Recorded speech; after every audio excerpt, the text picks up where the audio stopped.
Chairman মহোদয়কে তার আসন গ্রহণ করার জন্য অনুরোধ করছি।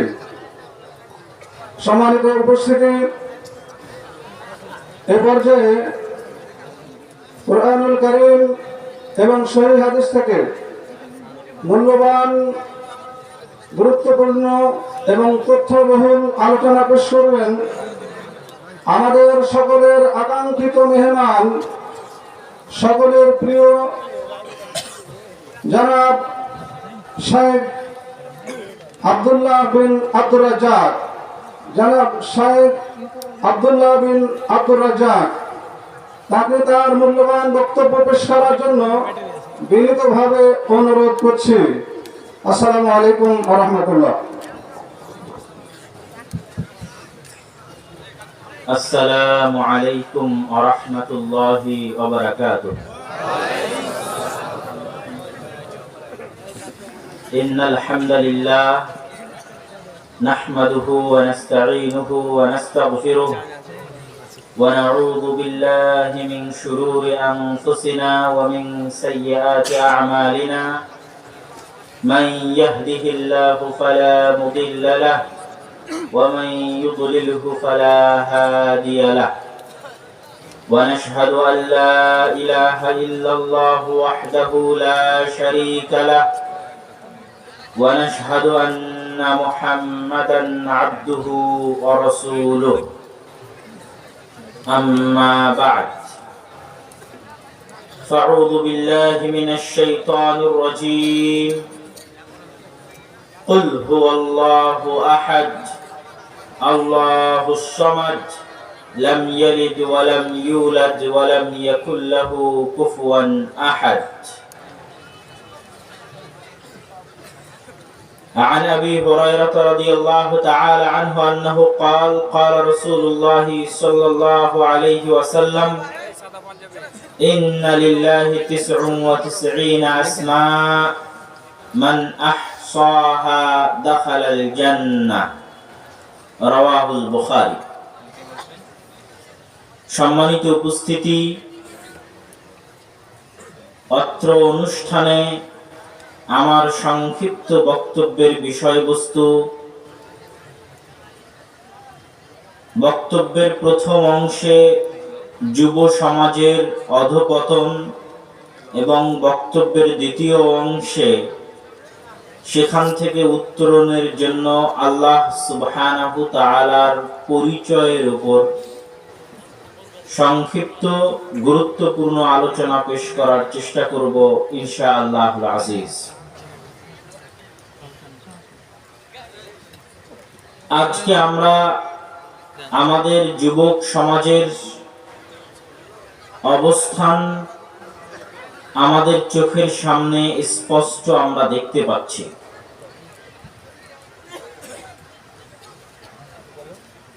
যারা আজকের দেশের সম্পদ হওয়ার কথা, যারা আজকের জাতির কল্যাণে লাগার কথা, তারা এমন এমন নেশা, এমন এমন জুয়ায় ব্যস্ত, যেই সমস্ত নেশা, যেই সমস্ত জুয়া তাদেরকে শয়তানের দাস, শয়তানের গোলাম এবং সাম্রাজ্যবাদীদের দাস এবং গোলামে পরিণত করেছে।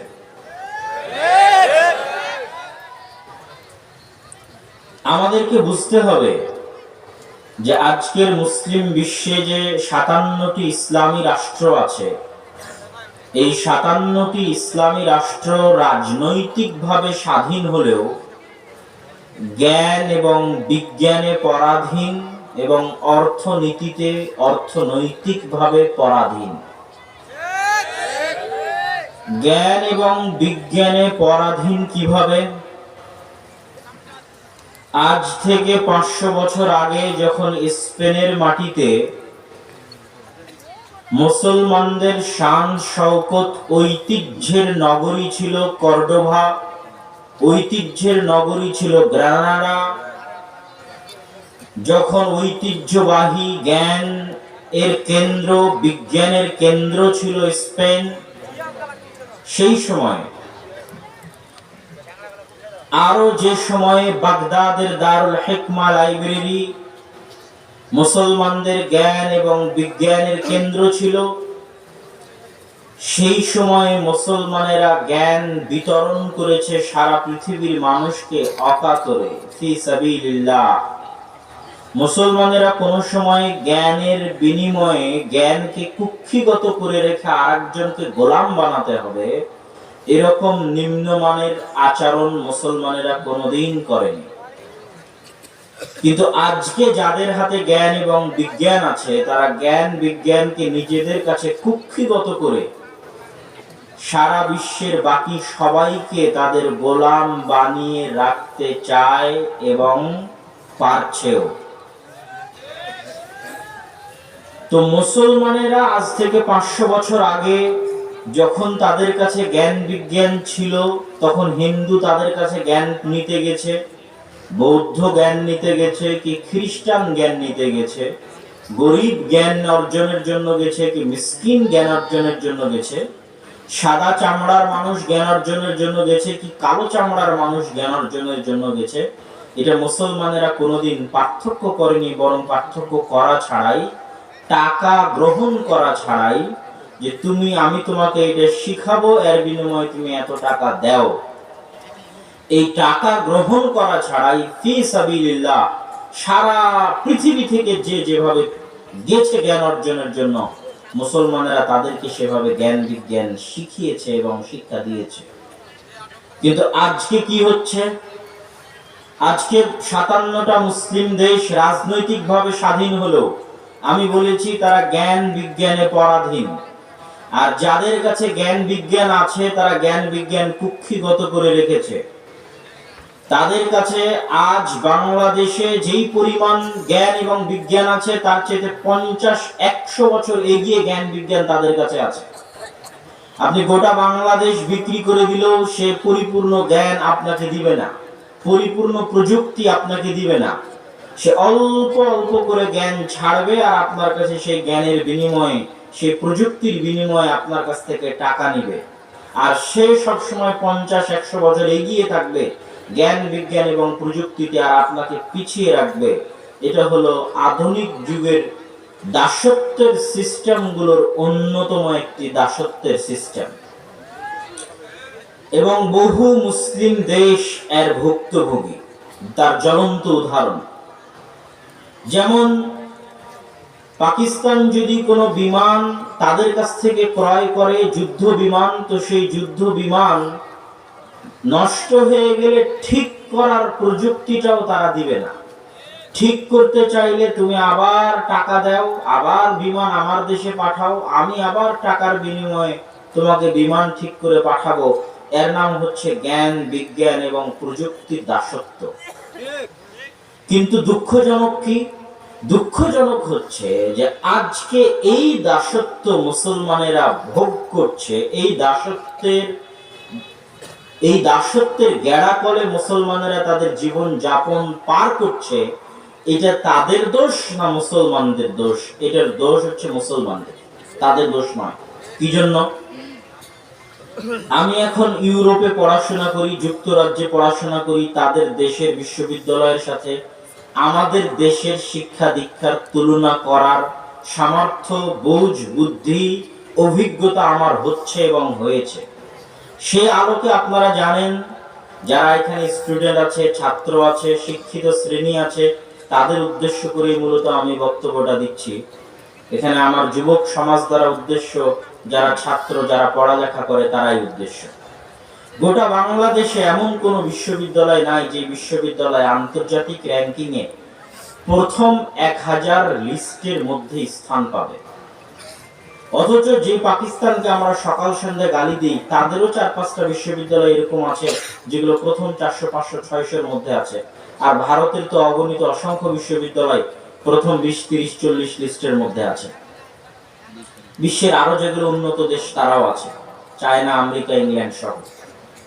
তাহলে যেই বাংলাদেশের কোন বিশ্ববিদ্যালয়, বুয়েট হোক, ঢাকা বিশ্ববিদ্যালয় হোক, প্রথম 1000 লিস্টের মধ্যে নাই, আর যারা জ্ঞান বিজ্ঞান এবং প্রযুক্তিতে অন্যদের চেয়ে 50 এবং 100 বছর পিছিয়ে, এবং যারা রাজনৈতিকভাবে 47-এ স্বাধীন হলেও, 71-71-এ স্বাধীন হলেও জ্ঞান বিজ্ঞান এবং প্রযুক্তিতে দাসত্বের জীবন যাপন করছে, সেই রকম একটা দেশের পাবলিক ইউনিভার্সিটি, যেটাকে বলা হয় প্রাচ্যের অক্সফোর্ড বলে মানুষ গর্ব করে, সেই রকম একটা পাবলিক ইউনিভার্সিটির হাজার হাজার ছাত্র এরকম বিশাল জনসমাবেশের চাইতে বিশাল জনসমুদ্র, বিশাল বড় জনসমুদ্র, হাজার হাজার লক্ষ লক্ষ ছাত্র যদি বিশ্ববিদ্যালয়ের ক্যাম্পাসের মধ্যে আনুষ্ঠানিকভাবে টিভি স্ক্রিন পর্দা লাগিয়ে অন্য দেশের খেলা উপভোগ করে,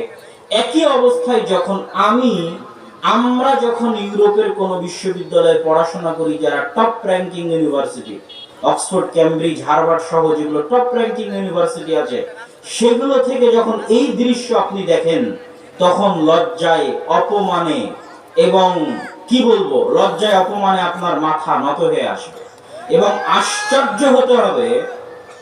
এবং আশ্চর্যের জায়গা হচ্ছে কি, যে এই ধরনের বিশ্ববিদ্যালয়, যেই বিশ্ববিদ্যালয়ের এরকম হাজার হাজার ছাত্রছাত্রী একত্রিত হয়ে পড়াশোনা বাদ দিয়ে একটা জুয়ায় ব্যস্ত থাকবে, আর এই সমস্ত হাজার হাজার ছাত্রছাত্রী এবং তাদের টিচারের পড়ালেখার খরচ জনগণের ট্যাক্সের টাকায় বহন করা হবে, আর সেই বিশ্ববিদ্যালয়ে পড়াশোনা না হয়ে রাজনীতি হবে, জুয়ার আয়োজন হবে, খেলার আয়োজন হবে প্রকাশ্যে পাবলিকলি, আর সেই বিশ্ববিদ্যালয় বন্ধ করা হবে না, এটাও একটা কাপুরুষতা। হয় বিশ্ববিদ্যালয় চালাতে হলে পড়াশোনার জন্য চালাতে হবে জনগণের টাকায়, এই সমস্ত ছাত্ররাই ভবিষ্যতে বিসিএস ক্যাডার হবে, পুলিশ হবে, র্যাব হবে, আর্মি হবে, এরাই দেশ পরিচালনা করবে। তাহলে এইভাবে যদি একটা দেশের ছাত্র সমাজ এরকম জুয়ায় ব্যস্ত থাকে, এরকম নেশায় ব্যস্ত থাকে, তাহলে কোনোদিন এই দাসত্বের জিঞ্জির ভেঙে বের হয়ে আসা অসম্ভব, বরং এই দাসত্ব আরো লম্বা হবে, এই দাসত্ব আরো ভয়ঙ্কর হবে, আরো ভয়ানক হবে, যদি মুসলমানদের স্বভাব এবং চরিত্র এরকমই থাকে। আপনি যদি এই ছোট্ট বাংলাদেশের গণ্ডির বাইরে বের হন, এই গ্রামে, এই গঞ্জে, এই ভাঙ্গা রাস্তা, নদীর চর, এই এলাকায় বসে আপনি এটা অনুভব করতে পারবেন না। যখন আপনি বাংলাদেশের পাসপোর্ট গলায় ঝুলিয়ে দেশের বাইরে বের হবেন, তখন আপনি অনুভব করতে পারবেন যে পাসপোর্টটাও একটা দাসত্ব। এই পাসপোর্ট নামে বাংলাদেশি পাসপোর্ট যে আপনার গলায় ঝুলিয়ে দেওয়া হয়েছে, এটা একটা দাসত্বের আলামত। যে এবারে স্লেভ, আপনি একজন দাস, গোলাম, সেটা বুঝতে পারবেন যখন এই পাসপোর্ট নিয়ে দেশের বাইরে বের হবেন। তখন আপনারা মনে কষ্ট নেবেন না। যেই স্পেন, যে ফ্রান্সের আপনারা খেলা দেখছেন, যে আর্জেন্টিনা, যে ব্রাজিলের আপনারা খেলা দেখছেন, ওই স্পেনে ভিজিট ভিসার আবেদন করলেও রিজেক্ট হয়ে যাবে না, আপনি ঢুকতে দেবেন, কারণ আপনার পাসপোর্ট হচ্ছে বাংলাদেশি, ওর ন্যাশনালিটি ইজ বাংলাদেশি। আপনার পাসপোর্ট, ন্যাশনালিটি, জাতীয়তা, নাগরিকত্ব কি বাংলাদেশি, মানে আপনি থার্ড ওয়ার্ল্ড কান্ট্রির নাগরিক, তৃতীয় বিশ্বের নাগরিক। আপনি প্রথম বিশ্বের সকল দেশে অবাধে প্রবেশের সুযোগ আপনার নাই। যদি সুযোগ হয়ও, তাহলে যারা প্রথম বিশ্বের নাগরিক, তাদের ইমিগ্রেশনে যেই পরিমাণে চেকিং হবে, যখন দেখবে বাংলাদেশ, আপনাকে তখন 1 ঘন্টা, 5 ঘন্টা, 10 ঘন্টা, 20 ঘন্টা ন্যাংটা করে আপনাকে পরীক্ষা করবে। তাহলে এই পাসপোর্টটা কি আপনার দাসত্বের আলামত নয়? দাসত্বের আলামত। কিন্তু এই পাসপোর্ট গলায় ঝুলিয়ে যারা আপনাকে ন্যাংটা করে ইমিগ্রেশনে আপনাকে চেকিং করবে, আপনার এই ন্যাশনালিটি হওয়ার কারণে ইউ আর বাংলাদেশি, সেই বাংলাদেশে বসে আপনি এবার তাদের খেলা দেখেন। তাহলে আপনার ভাগ্যে যদি গোলামি না থাকে, তাহলে কার ভাগ্যে গোলামি থাকবে? কে গোলামি করবে? শয়তান চায় মানুষকে মৃত্যুর কথা ভুলিয়ে রাখতে, মানুষ যেন মরণের কথা স্মরণ না করতে পারে। তো আগের যুগে শয়তানকে মানুষকে এই কথাটা ভুলিয়ে রাখতে কষ্ট বেশি হতো। আর আজকের যুগে যখন থেকে এই মোবাইল এসেছে, তখন থেকে, এবং এই যে খেলাধুলা, জুয়া, খেলার সাথে তো জুয়া ওতপ্রোতভাবে জড়িত, এই বিপিএল, আইপিএল, ক্রিকেট, ফুটবল, বিশ্বকাপ, এই খেলাধুলার জুয়া এবং এই মোবাইল, সামাজিক যোগাযোগ মাধ্যম, টিকটক, ফেসবুক, ইউটিউব, এগুলো আসার পর শয়তানের জন্য সহজ হয়ে গেছে যে মানুষ যেন ভুলেও মনে না করতে পারে যে মানুষ একদিন মারা যাবে। কেন? ঘুমাতে ঘুমাতেও মোবাইল চালায়, ঘুম থেকে উঠেও মোবাইল চালায়, চলতে ফিরতে খেলার গল্প, উঠতে বসতে খেলার গল্প, সব সময় নতুন নতুন চমক এবং নতুন নতুন নিউজ এবং নতুন নতুন ভিডিও। স্ক্রল করতে করতে ঘন্টা পার হয়ে যাবে, প্রতি সেকেন্ডে নতুন নিউজ, নতুন কিছু। আর যারা মানুষের সাইকোলজি জানে, সেই গবেষকরাই সামাজিক যোগাযোগ মাধ্যম তৈরি করে, তথা আমার এবং আপনার সাইকোলজি মানসিকভাবে গবেষণা করে কিভাবে ফেসবুকের ফিচারকে এমন ভাবে সাজানো যায় যেন আপনি ফেসবুকে ঢুকলে আধা ঘন্টা 1 ঘন্টার আগে বের না হতে পারেন। এটা গবেষণা করা হয়। টিকটকের ফিচারকে কিভাবে এমন ভাবে সাজানো যায় যেন একবার টিকটকে ঢুকলে আপনি আধা ঘন্টা 1 ঘন্টার আগে বের না হতে পারেন। আর আমরা কেউই বুঝতে পারি না যে আমরা সবাই নিজের অজান্তে এই ফেসবুক, এই ইউটিউব, টুইটার, টিকটক এদের পণ্য হিসেবে ব্যবহৃত হচ্ছে। এটা কিন্তু আমরা কেউ অনুভব করতে পারি না। আমরা কিন্তু সবাই দিন শেষে একটা প্রোডাক্ট, তারা সবাই আমাদেরকে একটা পণ্য হিসেবে ব্যবহার করতেছে। কিভাবে পণ্য হিসেবে ব্যবহার করতেছে? আপনি যদি গুগলে সার্চ করেন টিকিটের বিষয়ে, তাহলে তার আধা ঘন্টা পরে যদি আপনি ফেসবুকে যান, দেখবেন টিকিটের অ্যাড আপনার মোবাইলে চলে আসছে, শো করতেছে। অথচ আধা ঘন্টা আগে আপনি টিকিট নিয়ে সার্চ করেছিলেন। তাহলে আপনি যে টিকিট নিয়ে সার্চ করলেন, এটা তারা জানতে পারলো। জানতে পারার পরে আপনার সামনে টিকিট বিষয়ক অ্যাড পেশ করা হলো। তাহলে আপনার সকল তথ্য, সকল প্রাইভেসি তাদের কাছে পাচার হয়ে যাচ্ছে, এবং সেই তথ্য, সেই ইনফরমেশনকে ভিত্তি করে তারা আপনাকে পুঁজি করে বিভিন্ন কোম্পানির সাথে বিজনেস করতেছে। তাহলে দিন শেষে আমি আর আপনি একটা প্রোডাক্ট। তো যাক, ওই কথায় আমি না যাই। আমি যেটা বলতে চাচ্ছি সেটা হচ্ছে, শয়তান চেষ্টা করে এই সমস্ত জুয়া, এই সমস্ত নগ্নতা, এই সমস্ত বেহায়াপনা দিয়ে মানুষকে কি ভুলিয়ে রাখতে? কি ভুলিয়ে রাখতে? মৃত্যু ভুলিয়ে রাখতে, যে আমরা একদিন মারা যাব। এটা সবচেয়ে বাস্তব, সবচেয়ে বড় রিয়ালিটি। 2 নাম্বার, ওই একই জিনিস প্রয়োগ করে সাম্রাজ্যবাদী শক্তি চায় আপনাকে গোলাম বানিয়ে রাখতে। একই মূলনীতি, একই পদ্ধতি ব্যবহার করে, যেই মূলনীতি ব্যবহার করে শয়তান আমাকে আপনাকে ভুলিয়ে রেখেছে যে আমরা মারা যাব, ওই একই মূলনীতি, একই পদ্ধতি ব্যবহার করে সাম্রাজ্যবাদী শক্তি চায় আমাকে এবং আপনাকে গোলাম বানিয়ে রাখতে। কিভাবে? আচ্ছা, যেই মাথা থেকে পারমাণবিক বম আবিষ্কার হয়েছে, ওই যে ছেলেটা গতকাল আর্জেন্টিনার খেলা দেখলো, ওর মাথায় কি ওই রকম ব্রেন আপনারা মনে করেন নাই? এরকম ব্রেন কি তার মাথায় থাকতে পারে না? পারে না? বলেন, থাকতে পারে না? পারে না? পারে। গতকাল রাতে সারা বাংলাদেশে যত হাজার হাজার ছাত্র তাদের ব্রেনকে, তাদের সময়কে এই খেলার পিছনে কাটিয়েছে, তাদের মাথায় কি পারমাণবিক বম তৈরি করার ক্ষমতা থাকতে পারে না? পারে না? পারে। তাদের মাথায় কি চন্দ্র মঙ্গল গ্রহে যাওয়ার যন্ত্র তৈরি করার ক্ষমতা থাকতে পারে না? পারে না? পারে। তাদের মাথায় কি করোনা ভাইরাসের টিকা তৈরি করার মতো গবেষণা শক্তি থাকতে পারে না? পারে না? পারে।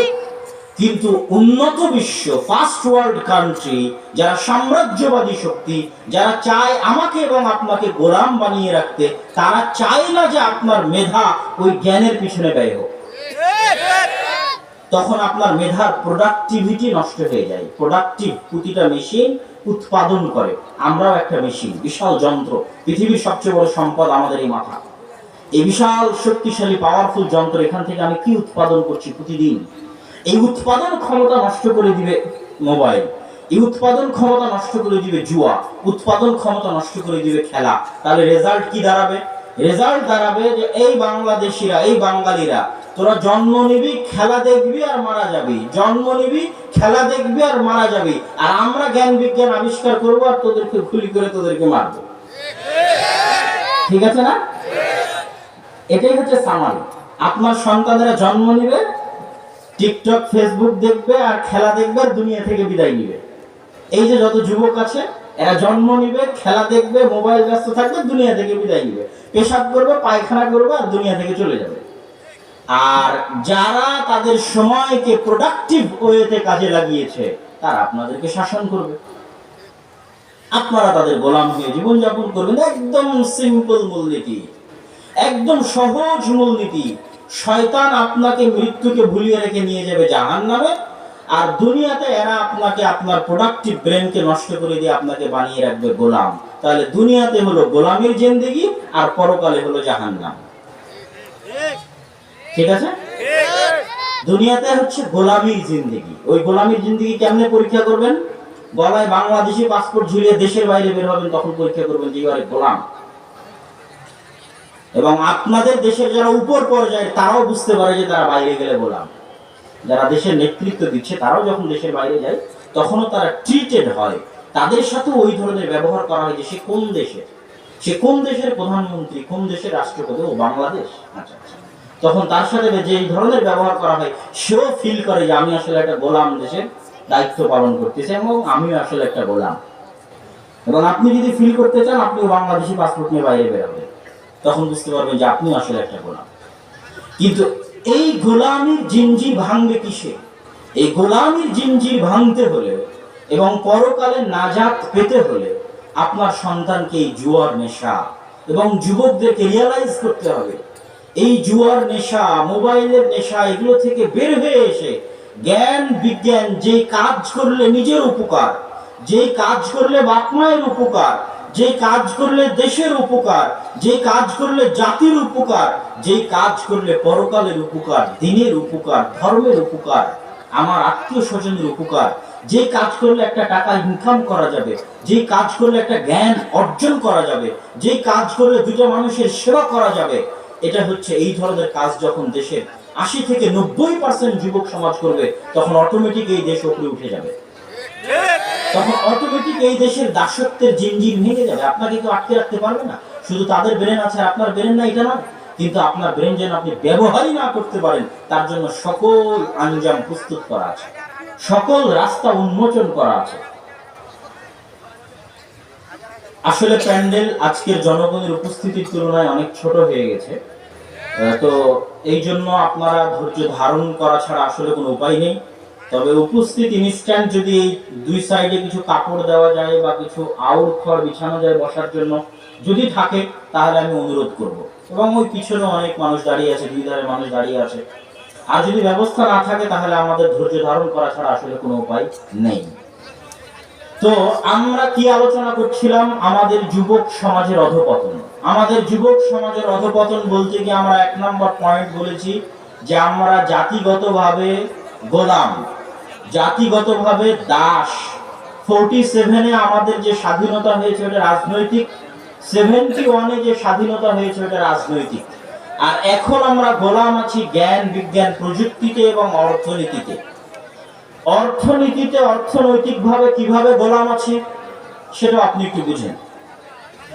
সুদী অর্থনীতি, পুঁজিবাদী অর্থনীতি গোলামির সবচেয়ে বড় মাধ্যম। সুদী অর্থনীতি, পুঁজিবাদী অর্থনীতি দাসত্বের সবচেয়ে বড় মাধ্যম। এই পুঁজিবাদী এবং সুদী অর্থনীতি কেন দাসত্বের সবচেয়ে বড় মাধ্যম আমি সংক্ষিপ্তভাবে আপনাদেরকে বোঝানোর চেষ্টা করব। যারা একটু শিক্ষিত মানুষ তারা অবশ্যই ভালোভাবে বুঝতে পারবেন, যাদের অর্থনীতি সম্পর্কে জ্ঞান আছে তারা আরো ভালোভাবে বুঝতে পারবেন, আর যারা বুঝতে কষ্ট হবে তারা যতটুকু বোঝার সম্ভব ততটুকু আপনারা বোঝার চেষ্টা করবেন। ইসলামী অর্থনীতির মূল ভিত্তি হচ্ছে টাকাকে তার গতিতে চলতে দাও। আজকে আমরা যে নদীর উপর বসে আছি, যে নদীর চরে বসে আছি, নদীর পানির নিজস্ব গতি আছে, নিজস্ব স্রোতের গতি আছে। আপনি যদি নদীর পানিকে তার গতিতে চলতে না দেন, নদীর পানিকে নিজের ইচ্ছা মতো খাল নালা বিল বাঁধ ড্যাম তৈরি করে নিজের ইচ্ছা মতো কৃত্রিম ভাবে ব্যবহার করার চেষ্টা করেন, তাহলে প্রকৃতি ক্ষতিগ্রস্ত হয়, নদী ভাঙ্গন বেশি হয় এবং বন্যা বেশি তৈরি হয়, প্রাকৃতিক দুর্যোগ বেশি দেখা যায়। এই জন্য নদীকে তার গতিতে চলতে দিতে হয়। ঠিক নদীর মতোই টাকা, টাকার নিজস্ব গতি আছে। টাকার নিজস্ব গতি কি? আপনারা কথা না বলে আস্তে আস্তে কাজটা সারার চেষ্টা করেন। টাকার নিজস্ব গতি কি? টাকার সবচেয়ে বড় গতি হচ্ছে কাজ করে টাকা ইনকাম করতে হবে। একটু বুঝেন, সহজ কথা একদম। টাকার নিজস্ব গতি হচ্ছে কাজ করে টাকা ইনকাম করতে হবে, তথা বসে থেকে টাকা পাওয়া টাকার গতি নয়। আমি বসে আছি আর আমাকে একজন এমনি এসে 500 টাকা দিয়ে গেল, এটা টাকার গতিকে নষ্ট করে দিবে। কাজ করে টাকা নিতে হবে, এটা হচ্ছে টাকার নিজস্ব গতি। এবার যখন সুদী অর্থনীতি প্রয়োগ করা হলো, তখন টাকার গতিকে বাধাগ্রস্ত করা হলো। টাকার গতিকে কিভাবে বাধাগ্রস্ত করা হলো? আমার আপনার মতো একদল মানুষ 500, 1000, 10,000 করে টাকা ব্যাংকে জমা রেখে এসেছে। ব্যাংক বলছে আমাকে এবং আপনাকে ওই টাকার বিপরীতে ব্যাংক প্রতি মাসে 100 টাকায় 10 টাকা হারে সুদ দিবে। আমাদের এখানে যতজন মানুষ আছে তাদের সবার টাকা চাঁপাইনবাবগঞ্জ ব্যাংকে 500, 1000, 1 লক্ষ করে জমা করলে 1 কোটি, 1,000 কোটি টাকা যদি হয় ধরলাম, তো ওই 1,500 কোটি টাকা ব্যাংক আবার আর 5-10 ব্যবসায়ীকে লোন দিবে। ওই 5-10 ব্যবসায়ীকে তারা বলবে তুমি আমার কাছ থেকে টাকা নেও, তবে প্রতি মাসে তোমাকে 100 টাকায় 20 টাকা সুদ দিতে হবে। তাহলে ওই ব্যবসায়ীর কাছে ব্যাংক 100 টাকায় 20 টাকা সুদ নিল, আর আপনাকে 100 টাকায় 10 টাকা সুদ দিল, মাঝখানের 10 টাকা ব্যাংকের লাভ। এটা হচ্ছে পুঁজিবাদী অর্থনীতিতে ব্যাংকিং সিস্টেমের মূল ভিত্তি। ব্যাংকিং সিস্টেমের মূল ভিত্তি হাজার হাজার মানুষের কাছে টাকা নিবে, নির্দিষ্ট কিছু ব্যবসায়ীকে টাকা দিবে, ব্যবসায়ীর কাছে উচ্চ হারে সুদে লোনের বিপরীতে টাকা নিবে, সুদ নিবে, আর ওইটার চাইতে কম হারে সুদে গ্রাহককে মুনাফা বা লাভ বা ইন্টারেস্ট দিবে, আর মধ্যে ইনকামটা ব্যাংকের ইনকাম, সেই ইনকাম দিয়ে ব্যাংকের কর্মচারী, ম্যানেজার, কর্মকর্তা, কর্মচারী তারা চলবে। এটা হচ্ছে সিম্পল মূলনীতি। এখন এই ব্যাংকিং সিস্টেমে কি ঘটলো? ব্যাংকিং সিস্টেমে দুইবার টাকার গতি বাধাগ্রস্ত হচ্ছে। এক, যখন এই টাকার বিনিময়ে আমি বসে থেকে টাকা নিচ্ছি, তখন টাকার গতি বাধাগ্রস্ত হচ্ছে। কেন? ওই টাকাটা আমি একটা জিনিস, একটা কলম কেনার বিনিময়ে যদি টাকা নিতাম, তবুও টাকার গতি ঠিক থাকতো, যে একটা পণ্য একজনের হাত থেকে আরেকজনের হাতে গেল, তাই আমি টাকাটা পেলাম। আমি একটা কাজ করলাম, তাই আমি টাকাটা পেলাম। এই কাজের বিনিময় ছাড়া, কোনো একটা জিনিস কেনা বেচা ছাড়া অটোমেটিক বসে থেকে আমি মুনাফা এবং ইন্টারেস্ট পাচ্ছি। এটা টাকার গতিকে বাধাগ্রস্ত করে, সামগ্রিকভাবে গোটা সমাজের টাকার গতিকে, গোটা দেশের টাকার গতিকে, গোটা পৃথিবীর টাকার গতিকে। আর ওই যে একদল ব্যবসায়ী যে 1,500 কোটি টাকা নিল, নিয়ে কোনো জিনিস বিক্রি করা ছাড়া, কোনো জিনিস কিনা ছাড়া, কোনো কাজ করা ছাড়া অতিরিক্ত টাকা যখন ব্যাংকে দিচ্ছে, তখন তার টাকার গতি বাধাগ্রস্ত হচ্ছে, এবং সেটা সামগ্রিকভাবে গোটা দেশে এবং গোটা পৃথিবীতে টাকার গতিকে বাধাগ্রস্ত করতেছে। ফলে কি হচ্ছে? আপনি তো বলছেন দেশ উন্নত হচ্ছে, পৃথিবী উন্নত হচ্ছে, কিন্তু না। ফলে কি হচ্ছে আপনি বুঝেন? ফলে হচ্ছে, যদি আজকে বাংলাদেশের টাকার একটা টাকার গতিকেও বলা হয় যে এই টাকা কাজের বিনিময় ছাড়া, এই টাকা কোনো পণ্যের ক্রয় বিক্রয় ছাড়া লেনদেন হবে না সারা বাংলাদেশে আজকে, এবং সারা বাংলাদেশে আজকে ইসলামী অর্থনীতি চলবে, এবং টাকাকে তার গতিতে চলতে দিতে হবে।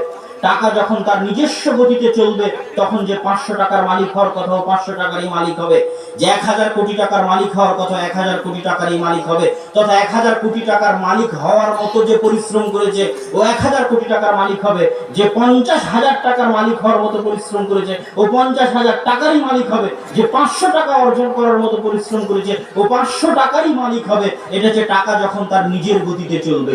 এবার টাকার গতিকে যখন আমি বাধাগ্রস্ত করে দিয়েছি, দেশের সুদী অর্থনীতি কায়েম করেছি, তখন কি হচ্ছে? এই 16 কোটি মানুষের মধ্যে প্রত্যেকটা মানুষ তার পরিশ্রম অনুযায়ী যেই টাকার মালিক হওয়ার কথা, সেই টাকার মালিক না হয়ে দেখা যাচ্ছে 500 জন বা 1000 জন মানুষ গোটা দেশের 100 ভাগের 80 ভাগ 90 ভাগ টাকার মালিক। আর আমরা আর আপনারা যে অর্থনৈতিক কষ্টে আছি, গরিব থেকে গরিব হচ্ছি, এটা মূলত এই গোটা দেশে সুদী অর্থনীতি চলতেছে তার কারণে। এর দ্বিতীয় কোনো কারণ নাই। আমার এবং আপনার গরিব থাকার দ্বিতীয় কোনো কারণ নাই। আপনি মনে করতেছেন গরিব থেকে উদ্ধার হওয়ার জন্য লোন নিব, আপনি আরো গরিব হবেন। কেননা ক্ষুদ্র ঋণ নিয়ে আপনি ধনী হতে পারবেন না। এমন সিস্টেম এই সুদী অর্থনীতির, যে কোটি কোটি টাকা চুরি করে নিবে ওই সবচেয়ে বড় ধনী হবে, যে হাজার হাজার কোটি টাকা ঋণ ফাঁকি দিবে ও সবচেয়ে বড় ধনী হবে। তো ওই যে হাজার হাজার কোটি টাকা সে নিয়ে গেল, ওটা তো আমার আপনার টাকা। এখন আপনারা শুনছেন ইসলামী ব্যাংকে টাকা নাই, তখন আপনারা সবাই বলছেন আমার টাকা আমি ইসলামী ব্যাংক থেকে নিতে যাব। কিন্তু এটাও অর্থনীতিতে খুব ভুল সিদ্ধান্ত। কি জন্য ভুল সিদ্ধান্ত? আপনাকে বাংলাদেশ সরকার টাকা ছাপিয়ে দিয়ে দিবে, আপনি টাকা নিতে যাবেন, টাকা ছাপিয়ে দিয়ে দিবে, টাকার তো কোনো সমস্যা নেই। কি ঘটবে? একটা বাড়ির দাম 5 কোটি টাকা। এই বাড়ির 5 কোটি টাকার বিপরীতে আমি 10 কোটি টাকা ছাপিয়ে মানুষকে দিয়ে দিয়েছি। যখন 10 কোটি টাকা ছাপিয়ে মানুষকে দিয়ে দিয়েছি, বাড়ি বাড়ির জায়গায় আছে, কিন্তু 5 কোটি টাকার দাম কমে 10 কোটি টাকা, 5 কোটি টাকা 10 কোটি টাকায় পরিণত হয়ে গেছে। তখন আপনি 5 কোটি টাকা দিয়ে যে বাড়ি কিনতে পারতেন, সেই বাড়ি আর 5 কোটি টাকায় দিয়ে কিনতে পারছেন না, 10 কোটি টাকা দিয়ে কিনতে হচ্ছে। তাহলে আপনারা সবাই যখন ব্যাংক থেকে টাকা উঠিয়ে নেবেন, বাংলাদেশ ব্যাংক তার রিজার্ভের বিপরীতে, তার স্বর্ণের বিপরীতে যখন আপনাদেরকে বেশি পরিমাণে টাকা দিয়ে দিবে নতুন করে নোট ছাপিয়ে, তাহলে কালকে যে সরিষার তেলের দাম 50-60 টাকা ছিল, আজকেই সেই সরিষার তেলের দাম 80-90 টাকা হবে। সরিষার তেলের দাম বাড়েনি, টাকার মান কমে গেছে। এই হলো সুদী অর্থনীতির বেড়াজাল। এই সুদী অর্থনীতির বেড়াজালে আমাদের দেশের মানুষ গরিব থেকে গরিব হচ্ছে, আর আমাদের দেশ অন্য দেশের তুলনায় গরিব থেকে গরিব হচ্ছে। যেহেতু সারা পৃথিবীতে সুদী অর্থনীতি চলতেছে, দেশের মধ্যে যেমন আমরা মানুষ হিসেবে গরিব থেকে গরিব হচ্ছি, পৃথিবীর অন্য দেশের তুলনায় যারা এই সুদী অর্থনীতিকে কন্ট্রোল করে, পুঁজিবাদী অর্থনীতিকে কন্ট্রোল করে, যাদের কাছে এই সুদী এবং পুঁজিবাদী অর্থনীতি কন্ট্রোল করার সকল অস্ত্র, সকল মাধ্যম আছে, তাদের কাছে আমরা প্রকারান্তরে গোলাম। ঠিক, এই যে বাংলাদেশ আমরা গোলাম, এবং এরকম হাজার হাজার মুসলিম, শত শত মুসলিম দেশ গোলাম, 57টা মুসলিম দেশ গোলাম, অর্থনৈতিকভাবে গোলাম, অর্থনীতিকে গোলাম। কেননা তারা পুঁজিবাদী অর্থনীতি কায়েম রেখেছে এবং পুঁজিবাদী অর্থনীতির সাথে সম্পৃক্ত আছে। তাহলে সারা পৃথিবীর প্রতিটা জাতি গোষ্ঠীর মানুষ যদি স্বাধীন হতে চায়, টাকাকে তার গতিতে চলতে দিতে হবে। কোনো পুঁজিবাদী সিস্টেম চলবে না, শুধু অর্থনীতি চলবে না। এটা বিশ্বের সকল মানুষের মধ্যে কল্যাণ আছে। জ্ঞান, বিজ্ঞান এবং প্রযুক্তির শিক্ষা উন্মুক্ত করে দিতে হবে, সবার জন্য উন্মুক্ত করে দিতে হবে। তাহলে সবাই পৃথিবীতে স্বাধীনভাবে জীবনযাপন করতে পারবে। কিন্তু সেই সিস্টেম তারা করবে না। আর এটা আমাদের দোষ যে আমরা শয়তানের গোলামি করছি। জুয়া, মদ, তামাক, তারপরে মোবাইল, ফেসবুক ইত্যাদি নিয়ে আমরা আমাদের মতো ব্যস্ত আছি, তথা আমরা আমাদের মতো আমাদের গোলামির জীবনকে আরো লম্বা করছি, আরো সামনের দিকে এগিয়ে দিচ্ছি, এবং আমাদের গোলামি ভয়ঙ্কর থেকে ভয়ঙ্কর হবে, জঘন্য থেকে জঘন্যতার পর্যায়ে চলে যাবে যদি আমাদের অবস্থা এইরকমই থাকে, পরিবর্তন না হয়। তখন একদিন যদি আপনি রোহিঙ্গাদের মতো হন, কোনো কিছু নিজেকে দোষ দেওয়ার কিছু থাকবে না। আপনার পরবর্তী প্রজন্ম যদি রোহিঙ্গাদের মতো হয়ে যায়, তার চেয়ে খারাপ হয়ে যায়, তার চেয়ে খারাপ হয়ে যায়, কিছু করার থাকবে না, দোষ আমাদের। আমরা আমাদের সময়কে, আমাদের যুবক সমাজ নষ্ট হয়ে গেছে, আমাদের ছাত্র সমাজ নষ্ট হয়ে গেছে। অতএব সম্মানিত উপস্থিতি, আমি আমার বক্তব্যের এই আলোচনার প্রথম অংশে যুবক এবং ছাত্র সমাজের যে অধঃপতন এবং আমাদের গোলামি এবং দাসত্বের যে চিত্র, সেই চিত্রের সামান্য অংশ আপনাদের সামনে তুলে ধরার চেষ্টা করেছি। এবং সবচেয়ে বেশি কষ্ট হয় কোথায় জানেন? যেটা আমি বহু বক্তব্যে বলেছি এবং আজকেও বলি, সবচেয়ে বেশি কষ্ট লাগে কোথায়? যখন দেখি সৌদি আরব, কুয়েত, কাতার, বাহরাইন এদের মতো বড় বড় আরব কান্ট্রির দেশ, তাদের কাছে কোটি কোটি টাকা আছে, যারা সেই কোটি কোটি টাকা জ্ঞান বিজ্ঞানের পিছনে লাগাতে পারত, সঠিক দেশ এবং জাতির উন্নয়নের পিছনে লাগাতে পারত, সেটার পিছনে ফোকাস না করে তারা এমন একটা বিষয়ের পিছনে ফোকাস করছে। মানুষ বলছে যে সে বিশ্বকাপ আয়োজন করে ইসলাম প্রচার করছে, এটা ভুয়া কথা। ওই বিশ্বকাপ আয়োজনে যত কোটি কোটি টাকা খরচ হয়েছে, ওই কোটি কোটি টাকা অন্য কোনো কাজে লাগালে মুসলিম বিশ্ব, মুসলিম জাতি আরো বেশি উপকার হতো, বিশ্বকাপ আয়োজনের চেয়ে আরো বেশি উপকার হতো। কোন একটা হারাম বিষয়কে ডিফেন্ড করার জন্য তার সাথে ধর্ম যুক্ত করার কোনো প্রয়োজন নাই। যেটা হারাম সেটা হারাম, সে পৃথিবীতে যেই করুক না কেন। তো সবচেয়ে কষ্ট কোথায় হয়? যে আজকে যদি অন্তত যতজন এই খেলার সাথে সম্পৃক্ত, তারা যদি অন্তত এই ইতিহাসটা জানতো, তবুও কষ্ট কমতো। কিন্তু তারা জানেই না। কি জানে না? যে আজকে যে সমস্ত ক্লাবে এই সমস্ত প্লেয়াররা খেলে, মেসির 10 নম্বর গেঞ্জি দেখবেন সৌদি আরবের ছোট ছোট বাচ্চারা পরে মসজিদে পর্যন্ত চলে যাচ্ছে, মসজিদ নববীতে পর্যন্ত চলে যাচ্ছে, গায়ে মেসির 10 নম্বর গেঞ্জি। আমি দেখেছি সৌদিতে যখন ছিলাম, এতটা তাদের মধ্যে জুনুন এবং পাগলামি কাজ করে। আমার কথা হচ্ছে, ঠিক আছে, সে যদি ন্যূনতম এতটুকু নলেজ রাখতো, তাহলে আমার কষ্টটা কমতো। কি ন্যূনতম নলেজ? যে আজকে যতগুলো ক্লাব আছে ফুটবলের, বার্সেলোনা হোক, রিয়াল হোক, মাদ্রিদ হোক, সেগুলো সব স্পেন ভিত্তিক ক্লাব। আর ওই স্পেনের মাটির মালিক এক সময় আমরা ছিলাম। এই সামান্য ইতিহাসটুকু, স্পেনের হৃদয় বিদারক ইতিহাস, যদি সরিষা সমপরিমাণ জ্ঞান থাকতো, তারপরেও যদি সে সাপোর্ট করে খেলা দেখে, সেটা তার ব্যাপার। কিন্তু জ্ঞান যদি অন্তত থাকতো যে আমি যেই দেশের খেলা দেখছি, যাদের সাপোর্ট করছি, যেই ক্লাবের সে খেলে, সেটার বাস্তব ইতিহাস হচ্ছে এইটা যে 1 এপ্রিলে মুসলমানদেরকে গ্রানাডার মসজিদে, কর্ডোভার মসজিদে একত্রিত করে চারিদিক দিয়ে আগুন জ্বালিয়ে একদিনে 70,000 নারী পুরুষ মুসলমানকে জ্বালিয়ে হত্যা করা হয়েছে স্পেনের মাটিতে। স্পেনে যান, স্পেনে এখনো মুসলমানদের সেই সমস্ত বিল্ডিং, সেই সমস্ত বিশ্ববিদ্যালয়, সেই সমস্ত ঐতিহ্যবাহী মসজিদ যেগুলো এখন গির্জা হিসেবে ব্যবহার হচ্ছে, সব আছে। স্পেনে বড় বড় আলেমের জন্ম হয়েছে। তাফসিরে কুরতুবির নাম যদি কারো জানা থাকে, তাফসিরে কুরতুবির লেখক কুরতুবি, এটা আর ইংরেজিতে যেটাকে আমরা কর্ডোভা বলি, সেটাকে আরবিতে বলা হয় কুরতুবা। তথা উনি কর্ডোভার আলেম ছিলেন। হাফেজ ইবনে আব্দুল বার, হাফেজুল মাগরিব, বিশাল বড় আলেম ইবনে আব্দুল বার। আজও সারা পৃথিবীর এমন কোন আলেম নাই যে ইবনে আব্দুল বারকে চেনে না। স্পেনের আলেম ছিলেন। ইবনে হাজাম আন্দালুসি, সারা পৃথিবীর এমন কোন মাদ্রাসার ছাত্র নাই, এমন কোন কোরআন এবং হাদিসের জ্ঞান অন্বেষণকারী নাই যে ইবনে হাজাম আন্দালুসির নাম শুনেনি। স্পেনের আলেম ছিলেন। এরকম বড় বড় উঁচু উঁচু মাপের জ্ঞানী, বিজ্ঞানী তো বহু দূরের কথা, বড় বড় উঁচু উঁচু মাপের আলেম ওলামা স্পেনের মাটিতে জন্ম হয়েছে। সেখানে মুসলমানদের দাস ছিল, মাদ্রাসা ছিল।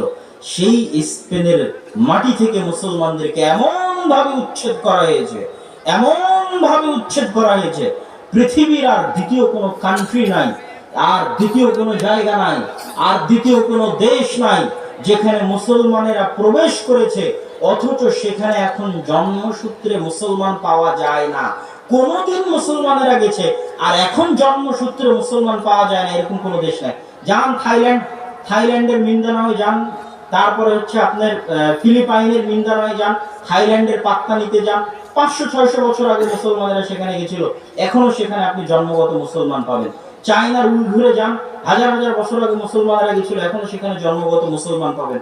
আরাকানে জন্মগত মুসলমান পাচ্ছেন, বাংলাদেশে পাচ্ছেন, পৃথিবীর এমন কোথাও, ইন্ডিয়াতে সেই 300-400 বছর থেকে মুসলমানদের এখন শাসন নাই। 190 বছর ব্রিটিশরা শাসন করেছে, 70 বছর থেকে ব্রাহ্মণ্যবাদীরা শাসন করতেছে, সেখানেও মুসলমানেরা আছে। কিন্তু পৃথিবীর একমাত্র দেশ যেখানে মুসলমানেরা শুধু যায়নি, মুসলমানদের ইতিহাস, ঐতিহ্য, জ্ঞান বিজ্ঞানের মার্কাজ ছিল, কেন্দ্র ছিল। যে সময় ইউরোপের মানুষ মাঠে পায়খানা করতে যেত, ওই সময় স্পেনের রাজধানী গ্রানাডা এবং কর্ডোবার রাস্তায় লাইট জ্বলত। এত উন্নত ছিল মুসলমানদের জ্ঞান বিজ্ঞান সেই সময় স্পেনের মাটিতে। আজ স্পেনে আপনি জন্মগত মুসলমানই পাবেন না। এমন ভাবে মুসলমানদেরকে বিলীন করা হয়েছে, হত্যা করে, জ্বালিয়ে, অত্যাচার করে, নির্যাতন করে। অন্তত এই স্পেনের ইতিহাস যদি অন্তত মুসলমানদের জানা থাকতো, স্পেনের করুণ হৃদয় বিদারক ইতিহাস, তারপরে তারা যদি দেখে, তারপরে তারা যদি সেই ক্লাবের সাথে সম্পৃক্ত থাকে, সেটা তাদের ব্যাপার। কিন্তু জানা থাকাটা তো অন্তত জরুরি, মনে থাকাটা তো, নলেজ থাকাটা তো অন্তত জরুরি। না হলে তো এমন আপনারা গোলাম হয়ে গেছেন, এমন দাস হয়ে গেছে আমাদের মুসলিম সমাজ, মুসলিম যুবক, কি আরব, কি অনারব, কি বাংলাদেশি, কি নন বাংলাদেশি, এমন ভাবে গোলামির জিঞ্জিরে আবদ্ধ যে আমরা তো নিজেদের ইতিহাস ঐতিহ্যটুকু ভুলতে বসেছি। ওই স্পেনের মাটির সাথে আমাদের যে ইতিহাস এবং ঐতিহ্য আছে, সেটা সম্পর্ক আমাদের জ্ঞান নাই, সেটা সম্পর্ক আমাদের জানা বোঝা নাই। তো আল্লাহ সুবহানাহু ওয়া তাআলা আমাদের যুবক সমাজকে তাদের ইতিহাস, তাদের ঐতিহ্য এবং শয়তানের এই ফাঁদ, শয়তান মৃত্যু ভুলিয়ে রাখতে চায়, আর সাম্রাজ্যবাদীদের এই ফাঁদ তারা গোলাম বানিয়ে রাখতে চায়, ব্রেন নষ্ট করে দিতে চায়, প্রোডাক্টিভিটি নষ্ট করে দিতে চায়। এই ফাঁদগুলো বুঝে সজাগ এবং সচেতন হয়ে পড়াশোনার পিছনে সময় দিয়ে, জ্ঞান বিজ্ঞানের পিছনে সময় দিয়ে, দেশ এবং জাতি উন্নয়নের পিছনে সময় দিয়ে চলার তৌফিক দান করুক আল্লাহুম্মা আমিন। বক্তব্যের এই পর্যায়ে, বক্তব্যের দ্বিতীয় অংশে আমি যেটা আলোচনা করতে চেয়েছি সেটা হচ্ছে যে আমাদেরকে সর্বপ্রথম আল্লাহ সুবহানাহু ওয়া তাআলার পরিচয়, আল্লাহ সুবহানাহু ওয়া তাআলা কে, আল্লাহ সুবহানাহু ওয়া তাআলা কাকে বলে, তার পরিচয় আমাদের জানা উচিত। এবং আল্লাহ সুবহানাহু ওয়া তাআলার পরিচয় জানা এটা অনেক বড় জ্ঞান। এই জ্ঞান আমরা 99% মুসলমান এই জ্ঞান থেকে বঞ্চিত। আল্লাহ সম্পর্কে আমাদের ক্লিয়ার আইডিয়া নাই, আল্লাহ সম্পর্কে আমাদের পরিষ্কার ধারণা নাই যে আল্লাহ কে, আল্লাহ কেমন ব্যবহার করে, আল্লাহ কি জন্য আমাকে সৃষ্টি করেছে, এই সম্পর্কে আমাদের ক্লিয়ার, আল্লাহ আমাদেরকে নিয়ে কি ভাবেন, বা আমরা আল্লাহ সুবহানাহু ওয়া তাআলাকে নিয়ে কি ভাবতে পারি, আমার সাথে আল্লাহর সম্পর্কটা কেমন হতে পারে, আল্লাহর সাথে আমার যোগাযোগটা কেমন হতে পারে, এই রিলেশন, এই সম্পর্ক, এই যোগাযোগ, এই পরিচয় আমাদের সাথে আল্লাহ সুবহানাহু ওয়া তাআলার না থাকাটা আমাদের জীবনের সবচেয়ে বড় ব্যর্থতা। কি জন্য সবচেয়ে বড় ব্যর্থতা? আমাদের সৃষ্টিকর্তা হচ্ছেন তিনি, আর আমরা হচ্ছি তার সৃষ্টিজীব। তিনি আমাদের সৃষ্টি করে পৃথিবীতে পাঠালেন, আর আমরা পৃথিবী থেকে বিদায় নিয়ে চলে গেলাম, কিন্তু কে আমাকে সৃষ্টি করেছিল তাকেই চিনলাম না, তাকেই জানলাম না। এর চেয়ে বড় হতভাগা, এর চেয়ে বড় ব্যর্থতা আর কিছু হতে পারে না। তো আল্লাহ সুবহানাহু ওয়া তাআলার পরিচয় সম্পর্কে জানার জন্য আজকে আমি আপনাদের সামনে আল্লাহ সুবহানাহু ওয়া তাআলার 4টা গুণ, আল্লাহ সুবহানাহু ওয়া তাআলার 99টা নাম আছে, তার মধ্যে থেকে 4টা নামের ব্যাখ্যা আজকে আমি আপনাদের কাছে পেশ করার চেষ্টা করব। 4টা নাম, শুধুমাত্র 4টি নামের ব্যাখ্যা, যার মাধ্যমে আমরা কিছুটা হলেও জানতে পারবো যে আল্লাহ সুবহানাহু ওয়া তাআলা কে, তিনি কেমন। আরো বাকি যে নামগুলো আছে সেগুলো যদি আপনি পড়েন এবং বুঝেন এবং জানেন, আপনি আল্লাহ সম্পর্কে আরো জ্ঞান অর্জন করতে পারবেন, আরো জানতে পারবেন, আরো অনুভব করতে পারবেন। তো আল্লাহ সুবহানাহু ওয়া তাআলার নাম সম্পর্কে আগে একটু সংক্ষিপ্ত বলে নিই। রাসূল সাল্লাল্লাহু আলাইহি ওয়াসাল্লাম বলেছেন, আবু হুরায়রা রাদিয়াল্লাহু তাআলা আনহু থেকে বর্ণিত সহিহ বুখারীর হাদিস, ইন্না লিল্লাহি 99 আসমা মান আহসাহা দাখালাল জান্নাহ। আল্লাহ সুবহানাহু ওয়া তাআলার 99টি নাম রয়েছে, কেউ যদি এই 99টা নাম আয়ত্ত করে নেয় সে জান্নাতে চলে যাবে। আল্লাহু আকবার। 99টা নাম আয়ত্ত করলেই জান্নাত। তার মানে ওই 99টা নাম যদি কেউ সঠিকভাবে বুঝে তাহলে ও ক্লিয়ার আল্লাহ সম্পর্কে ধারণা পাবে। আর যে ক্লিয়ার আল্লাহ সুবহানাহু ওয়া তাআলা সম্পর্কে ধারণা পাবে, ওর সাথে আল্লাহ সুবহানাহু ওয়া তাআলার সম্পর্ক নষ্ট হতেই পারে না।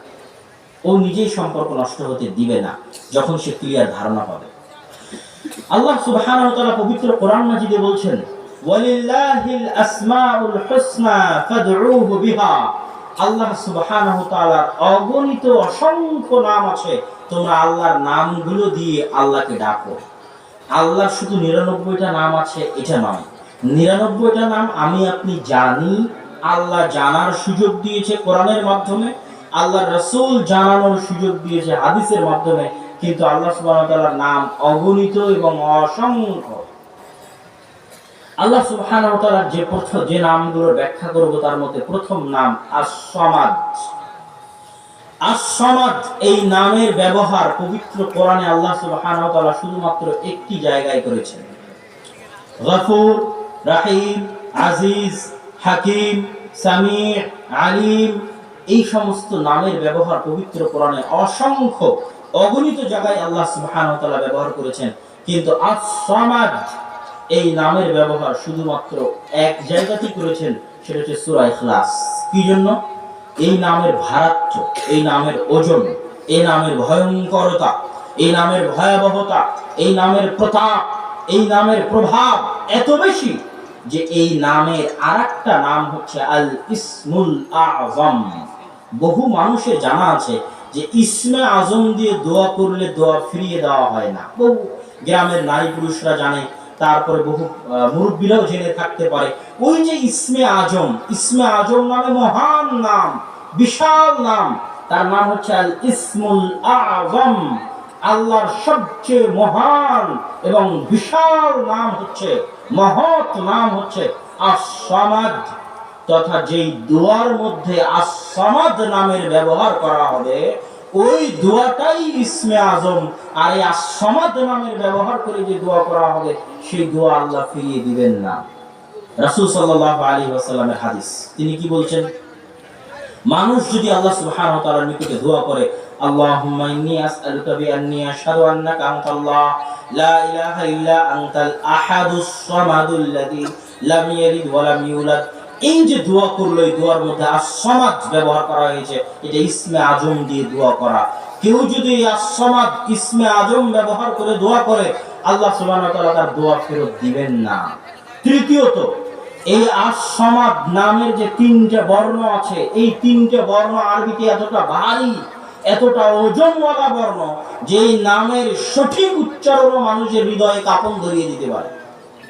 রহমান, রহিম মিষ্টি নাম, গফুর, হাকিম এগুলো হচ্ছে মিষ্টি নাম, কিন্তু আজিজ অনেক শক্তিশালী নাম, আস-সামাদ অনেক শক্তিশালী নাম। এই নামের উচ্চারণও এত শক্তিশালী এত ভয়াবহ, এত প্রতাপশালী যে কেউ যদি আরবিতে সঠিকভাবে খালি নামের উচ্চারণ করতে পারে তো মানুষের অন্তরে কাঁপন ধরে যাবে এই নামের উচ্চারণ। তাহলে আস-সামাদ নামের ব্যাখ্যা কি? আস-সামাদ নামের দুইটা ব্যাখ্যা। এক, আল্লাহ সুবহানাহু ওয়া তাআলা অমুখাপেক্ষী। দুই, আল্লাহ ব্যতীত সারা পৃথিবীতে যা আছে সব আল্লাহর মুখাপেক্ষী। দুইটা ব্যাখ্যা। এক, আল্লাহ সুবহানাহু ওয়া তাআলা অমুখাপেক্ষী, আল্লাহ ব্যতীত সারা পৃথিবীতে যা আছে সব আল্লাহর মুখাপেক্ষী, ইচ্ছায় অনিচ্ছায়, চাইলেও না চাইলেও, মানলেও না মানলেও, বিশ্বাস করলেও না বিশ্বাস করলেও, অনুগত অবস্থায় বাধ্যগত অবস্থায়, যেভাবেই হোক ও আল্লাহর মুখাপেক্ষী। চাইলেও না চাইলেও, মানলেও না মানলেও, বিশ্বাস করলেও না বিশ্বাস করলেও, বুঝলেও না বুঝলেও আল্লাহর মুখাপেক্ষী। ফেরাউন স্বেচ্ছায় আল্লাহর মুখাপেক্ষী হয়নি, অনুগত অবস্থায় আল্লাহর মুখাপেক্ষী হয়নি, ইচ্ছায় নিজের ইচ্ছায় আল্লাহর মুখাপেক্ষী হয়নি। কিন্তু যখন পানিতে ডুবতে শুরু করেছে এবং তার অসহায়ত্ব বুঝতে পেরেছে এবং বুঝতে পেরেছে যে সে বাধ্যগত অবস্থায় না চাইলেও না বুঝলেও না মানলেও না বিশ্বাস করলেও তাকে আল্লাহর কাছে ফিরে যেতেই হবে, না মানলেও না বুঝলেও না বিশ্বাস করলেও সে আল্লাহর গোলাম, না মানলেও না বুঝলেও না বিশ্বাস করলেও সে আল্লাহর সৃষ্টিজীব এবং সে অসহায়। তাকে আল্লাহ সুবহানাহু ওয়া তাআলা যে শক্তি দিয়েছেন এটা আল্লাহর দেওয়া শক্তি। তার 16 আনা অসহায়ত্ব যখন সে নদীর মাঝে ডুবন্ত এবং অনুভব করতে পেরেছে তখন বলছে আমানতু বিরব্বি মুসা হারুন, মুসা আর হারুনের প্রতিপালকের উপর ঈমান আনয়ন করলাম। ফেরাউনের এই 16 আনা অসহায়ত্বই প্রমাণ করে মানুষ চাইলেও আল্লাহর মুখাপেক্ষী, না চাইলেও আল্লাহর মুখাপেক্ষী, বিশ্বাস করলেও আল্লাহর মুখাপেক্ষী, বিশ্বাস না করলেও আল্লাহর মুখাপেক্ষী, অনুগত অবস্থায় আল্লাহর মুখাপেক্ষী, না হয় বাধ্য হয়ে আল্লাহর মুখাপেক্ষী।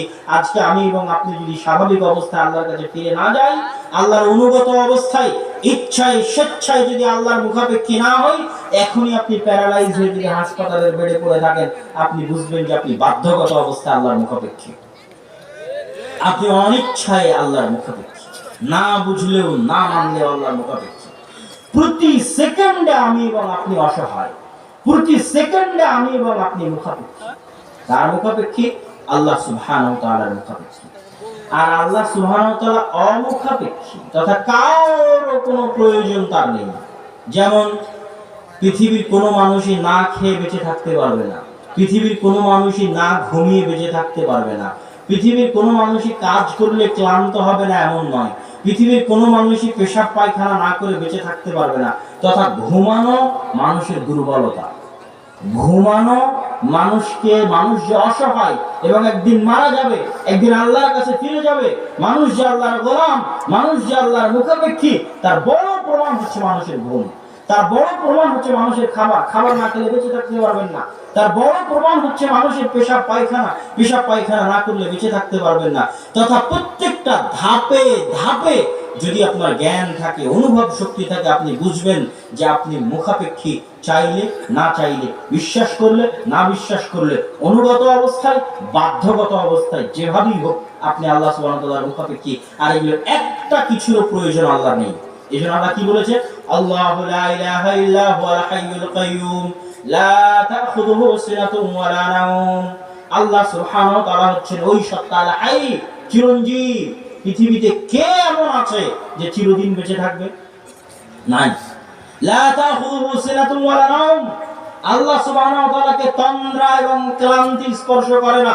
পৃথিবীতে কে এমন আছে যাকে তন্দ্রা স্পর্শ করে না? কে এমন আছে যাকে ক্লান্তি স্পর্শ করে না? লাম ইয়ালিদ ওয়া লাম ইউলাদ।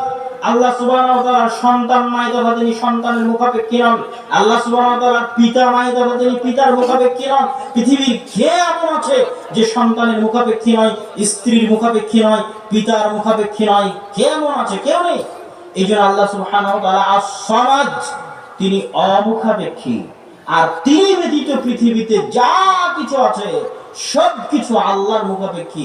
বিশ্বাস করলেও বিশ্বাস না করলেও তাতে আল্লাহর কোনো যায় আসে না। তখন আপনি কি বলবেন যে আল্লাহ সুবহানাহু ওয়া তাআলা তো আমাদের সালাত আদায় করতে বলেছে, সিয়াম পালন করতে বলেছে, তাহলে আমাদের সালাত আর সিয়ামের আল্লাহর দরকার আছে, তাই না?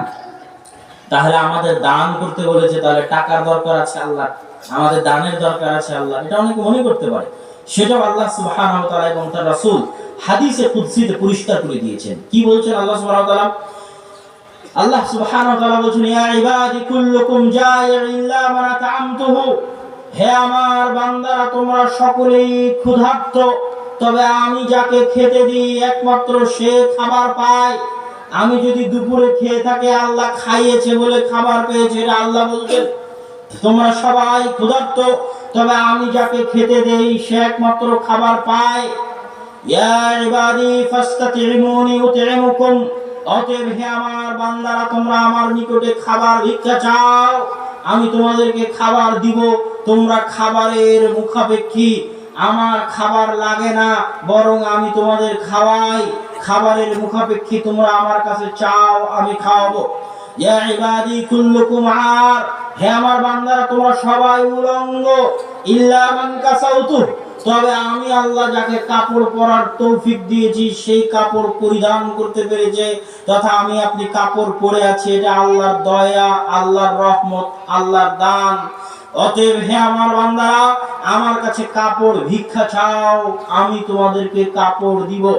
ইয়া ইবাদি ইন্না আওয়ালাকুম ওয়া আখিরাকুম ওয়া ইনসাকুম ওয়া জিন্নাকুম, হে আমার বান্দারা তোমাদের প্রথম থেকে নিয়ে শেষ পর্যন্ত, আদম থেকে নিয়ে কিয়ামত পর্যন্ত হাজার হাজার লক্ষ লক্ষ কোটি কোটি মানুষ এবং লক্ষ লক্ষ কোটি কোটি জিন ফেরেশতা যা আছে সব, লাউ কানু আলা আতকা কলবি আহাদিন মিনকুম, যদি সবাই পৃথিবীর সবচেয়ে পরহেজগার মানুষের মতো হয়ে যায়, যদি সবাই পৃথিবীর সবচেয়ে তাকওয়াবান মানুষের মতো হয়ে যায়, পৃথিবীর সবচেয়ে পরহেজগার তাকওয়ালা মানুষ যদি আমরা মুহাম্মদ সাল্লাল্লাহু আলাইহি ওয়াসাল্লামকে ধরি, তাহলে আল্লাহ বলছেন এখানে আমরা যারা বসে আছি সবাই মুহাম্মদ সাল্লাল্লাহু আলাইহি ওয়াসাল্লামের মতো পরহেজগার আল্লাহওয়ালা হয়ে গেছে। আমরা যারা স্টেজে বসে আছি সবাই মুহাম্মদ সাল্লাল্লাহু আলাইহি ওয়াসাল্লামের মতো পরহেজগার আল্লাহওয়ালা হয়ে গেছি। ফেরাউনও পরহেজগার আল্লাহওয়ালা হয়ে গেছে। পৃথিবীর সব মানুষ মুহাম্মদ সাল্লাল্লাহু আলাইহি ওয়াসাল্লামের মতো হয়ে গেছে। 5 ওয়াক্ত সালাত সিয়াম চলতেছে, কোনো গুনাহ নাই, কোনো অরাজকতা নাই, কোনো নৈরাজ্য নাই। এরকম পৃথিবীর সব মানুষ যদি এইভাবে সবচেয়ে পরহেজগার, সবচেয়ে তাকওয়াবান, সবচেয়ে আল্লাহওয়ালা হয়ে যায়, লান তানফাউ, তবুও তারা লান তাজিদু ফি মুলকি শাইআ, তবুও তারা আমার রাজত্বে, আমার ক্ষমতায় সরিষা সমপরিমাণ উপকার, সহযোগিতা বৃদ্ধি করতে পারবে না। তাহলে আমার এবং আপনার সালাতের আল্লাহর দরকার আছে? কথা বলেন না? আল্লাহ তো না করে দিল যে কোনো প্রয়োজন নাই, তোমরা যদি সবাই মিলে সালাত আদায় করো তবুও আমার কোনো উপকার হবে না, আমার রাজত্ব এবং আমার ক্ষমতায় কোনো বৃদ্ধি তোমরা তোমাদের সালাত সিয়াম দিয়ে করতে পারবে না। তার বিপরীতে আল্লাহ কি বলছেন?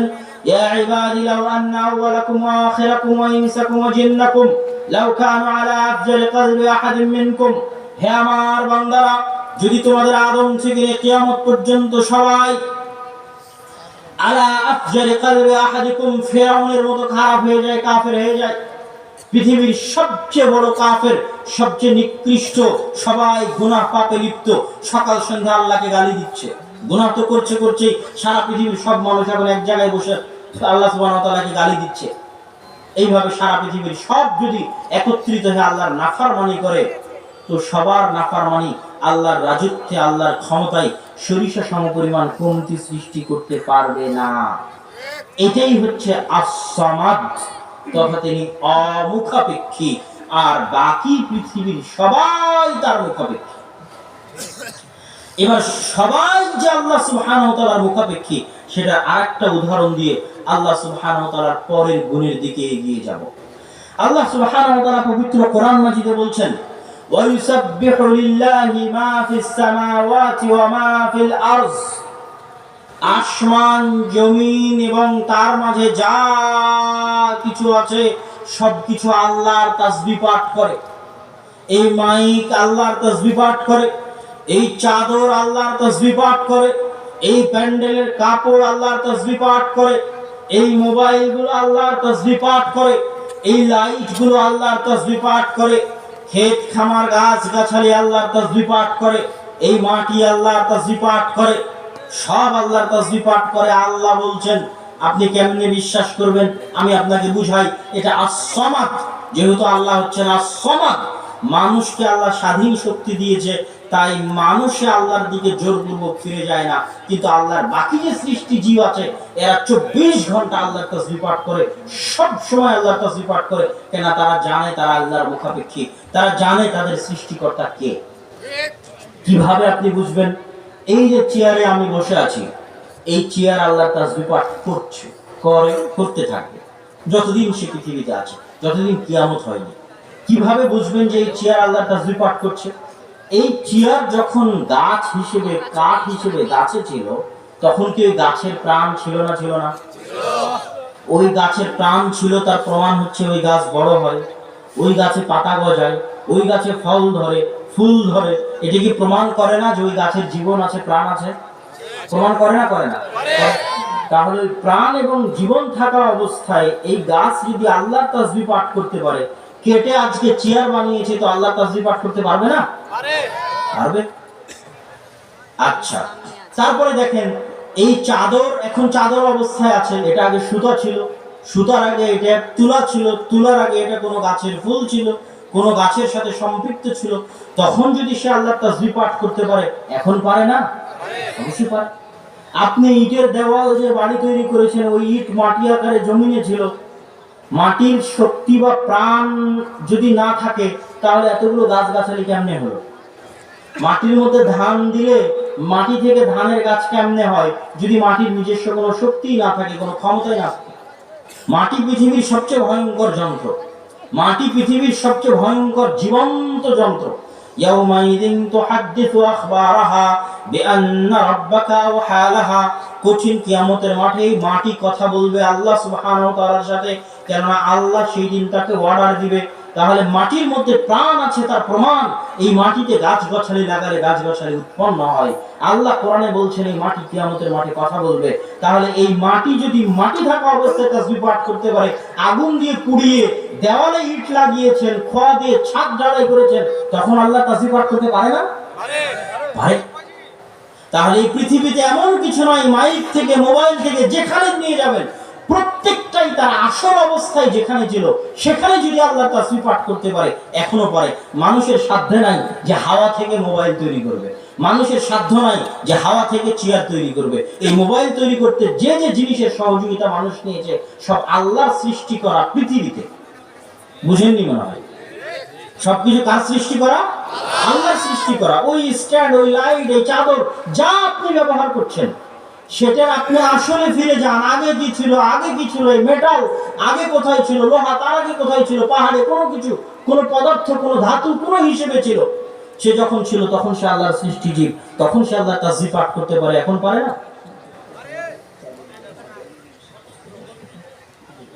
আচ্ছা, ঠিক আছে। আমি সংক্ষিপ্ত আকারে আমার আর 3টে আল্লাহ সুবহানাহু ওয়া তাআলার গুণাবলী আমি শেষ করে নিচ্ছি। এবং আপনাদের মধ্যে যদি কেউ চাদর নিয়ে যায়, আপনারা অবশ্যই সেই চাদরগুলোতে এই সম্মেলন আয়োজনের জন্য সহযোগিতা করবেন, এবং আল্লাহ সুবহানাহু ওয়া তাআলা আপনাদের সহযোগিতা করার তৌফিক দান করুন। আপনাদের উস্তাদ যে রাস্তায় আছে, তিনি আসতেছেন। তো এই হলো আস-সামাদ। দ্বিতীয় কি? লতিফ। লতিফ শব্দের অর্থ হচ্ছে, আমার আলোচনা বোঝার জন্য একটু মনোযোগের দরকার আছে। আমি প্রশ্ন করব, আপনাদের কথা শুনবো, তারপরে আপনাদের বুঝাবো। লতিফ, আব্দুল লতিফ নামে আপনাদের মধ্যে নাম আছে না নাই? আছে। তাহলে আব্দুল লতিফ নামে নাম আছে মানে লতিফ আল্লাহর নাম, কিন্তু সঠিক উচ্চারণ হচ্ছে লতিফ। সঠিক উচ্চারণ কি? লতিফ। লতিফ এটা সঠিক উচ্চারণ নয়, লতিফ হচ্ছে সঠিক উচ্চারণ। তো এই লতিফ শব্দের অর্থ হচ্ছে সূক্ষ্মদর্শী। তো আল্লাহ সুবহানাহু ওয়া তাআলা কি সূক্ষ্মদর্শী? আমি এবং আপনি কি বুঝবো যে আল্লাহ সুবহানাহু ওয়া তাআলা সূক্ষ্মদর্শী? আপনাকে বুঝাই, আপনার মনের মধ্যে যে দুঃখ কষ্ট, যে আনন্দ বেদনা আছে, এটা হুবহু আপনার মতো করে অনুভব করতে পারবে পৃথিবীতে এমন কেউ নাই, কেউ নাই। যে আপনার মতো করে আপনার দুঃখ কষ্ট, আপনার আনন্দ বেদনা অনুভব করবে। আপনি এখন যে আনন্দটা পাচ্ছেন হুবহু আপনার মতো আনন্দ কেউ পাবে। আপনার স্ত্রী, আপনার পুত্র, সবার ফিলিংস আলাদা আলাদা, সবার অনুভূতি আলাদা আলাদা। আপনি একটা মহা বিপদে আছেন, মহা টেনশনে আপনার মাথা ফেটে যাচ্ছে, হুবহু আরেকজন ওই রকমই টেনশন ফিল করবে। এটা কি সম্ভব? আমার কথা কি, আমার প্রশ্ন কি বুঝতে পারেন? যে হুবহু আরেকজন আপনার মতো টেনশন ফিল করবে, আনন্দ নিবে, দুঃখ পাবে, এটা অসম্ভব। আপনার স্ত্রীও পারবে না, আপনার ছেলেও পারবে না, আপনার বাপও পারবে না। তথা আপনার মনের কথা হুবহু আপনার মতো করে কেউ পড়তে পারে না। তাহলে একমাত্র আল্লাহ সুবহানাহু ওয়া তাআলা লাতীফুম বিযাতিস সুদূর। আমার এবং আমি এখন যে বিপদে আছি, এই বিপদটা হুবহু আমার মতো করে অনুভব করতে পারে। আমি এখন যে কষ্টে আছি, এই কষ্টটা হুবহু আমার মতো করে ফিল করতে পারে। আমি এখন যে আনন্দে আছি, আনন্দটা হুবহু আমার মতো করে যিনি আন্ডারস্ট্যান্ড করতে পারেন, তিনি হচ্ছেন লতীফ, সূক্ষ্মদর্শী, লতীফুম বিযাতিস সুদূর। এটা হলো আল্লাহ সুবহানাহু ওয়া তাআলার লতীফ নামের একটা ব্যাখ্যা। সেটা কি? আপনি অভিযোগ করতে পারেন আপনার বউকে, তুমি আমার কথা বুঝো না। আপনার বউ আপনাকে অভিযোগ করতে পারে, তুমি আমার কথা বুঝো না, আমার বিষয়টা তুমি বুঝার চেষ্টা করো না।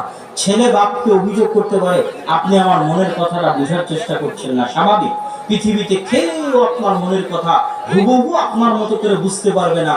একমাত্র যিনি আপনার মনের দুঃখ কষ্ট, আপনার মনের আনন্দ বেদনা, আপনার মনের টেনশন হুবহু আপনার মতো করে বুঝতে পারবে, তিনি কে? জোরে বলতে হবে, তিনি কে? আল্লাহ। এই জন্যই তার নাম লতীফ। এটা হচ্ছে লতীফের প্রথম ব্যাখ্যা। লতীফের দ্বিতীয় ব্যাখ্যা কি? লতীফের দ্বিতীয় ব্যাখ্যা হচ্ছে আল্লাহ যদি চান আপনার মনের এই দুঃখ কষ্ট হুবহু আপনার মতো করে অনুভব করে আপনি আল্লাহর কাছে দোয়া করলেন, আল্লাহ আপনার জন্য কিছু করবেন, এটা যদি আল্লাহ চান, আল্লাহ কোনোদিন ডাইরেক্ট অ্যাকশন নেয় না।